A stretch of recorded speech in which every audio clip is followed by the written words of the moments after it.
Bonjour à tous et bienvenue encore sur la chaîne Domotique Distribution, la chaîne des passionnés de KNX et de domotique. Aujourd'hui, je vais vous parler d'un petit produit de chez MDT qui est le SCN-LSEN 1.01. Qu'est-ce que c'est que cette référence? J'ouvre la boîte, je sors la petite notice qui est en allemand, normal, c'est un fabricant allemand, et je sors le petit produit que vous retrouvez ici et qui se présente comme ça. Et ce produit, qu'est-ce que c'est? C'est un détecteur de fuite d'eau. Vous le posez au sol.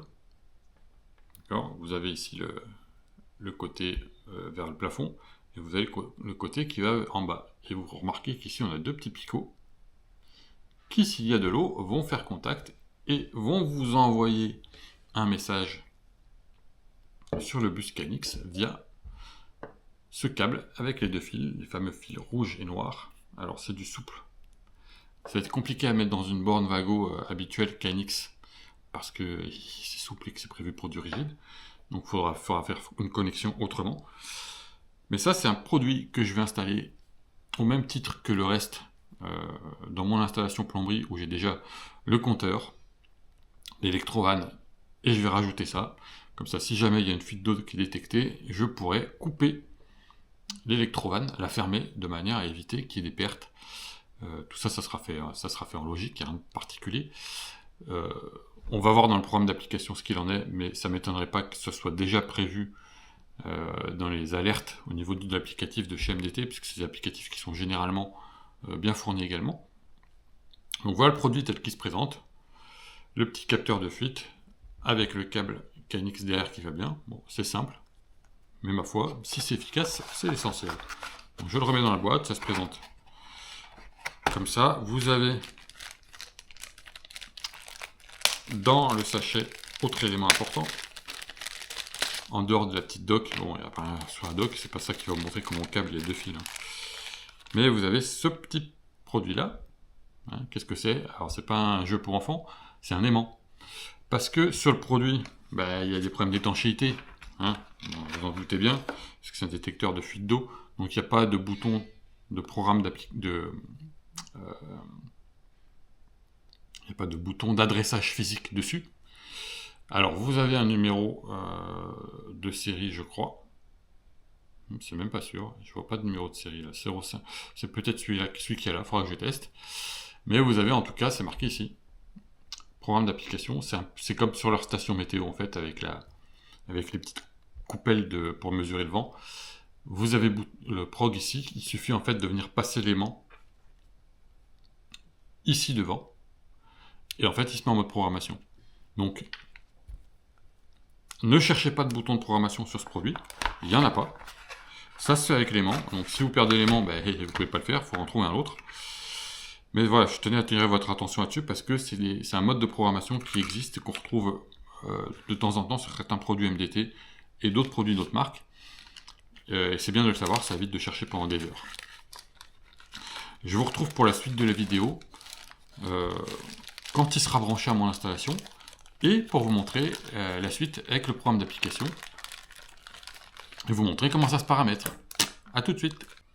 Alors, comme prévu, voici le résultat une fois installé. Donc ici, on a notre détecteur de fuite d'eau qui se trouve sous le compteur que je vous avais déjà présenté, le Ling & Young. À côté, on a une électrovan. Voilà, qui va me servir à couper l'alimentation quand il y aura une fuite. Et donc voici notre petit capteur de fuite d'eau qui est posé sur le sol. Juste là où il y a plein de raccords, comme vous pouvez le voir. Juste là où j'ai toutes mes... Je me nourris avec les différents départs. Donc s'il y a une fuite quelque part, ça va forcément arriver quelque part par là. Et donc être détecté par mon capteur de fuite. Donc voilà l'installation telle qu'elle est faite. Je vous montre maintenant le programme d'application qui, au final, je l'ai regardé entre temps, se révèle beaucoup plus simple que ce que je pensais. D'application du détecteur de fuite MDT, LSEN 1.01. Alors comme je vous le disais juste avant, il est light, il est très très light. En même temps, il n'y a pas besoin de beaucoup de choses non plus. Je vais dans paramètres, temps de démarrage, rien de particulier. Envoyer en fonctionnement, envoyer l'objet alarme on-off sur changement, cyclique sur changement cyclique, voilà, des trucs très très habituels. Et la temporisation à l'alarme on et l'alarme off. D'accord? Alarme on, il n'est pas actif parce que je veux que dès qu'il y a une fuite, dès qu'il y a de l'eau qui est détectée, il me l'envoie. Par contre, s'il n'y a plus d'eau, on garde une tempo de 5 minutes pour être sûr qu'il n'y a plus d'eau. Et on envoie un message inverse. Bon, ça, c'est le paramètre. Objet, on a un objet. Envoyer état. Donc j'ai mis alarme fuite cuisine, oui, non. Et cette alarme fuite cuisine, j'ai juste à la rajouter ici. Donc la 3513. Moi, j'ai une adresse de groupe qui s'appelle on-off Electrovan Général. Ce que je vais faire, c'est que je vais rajouter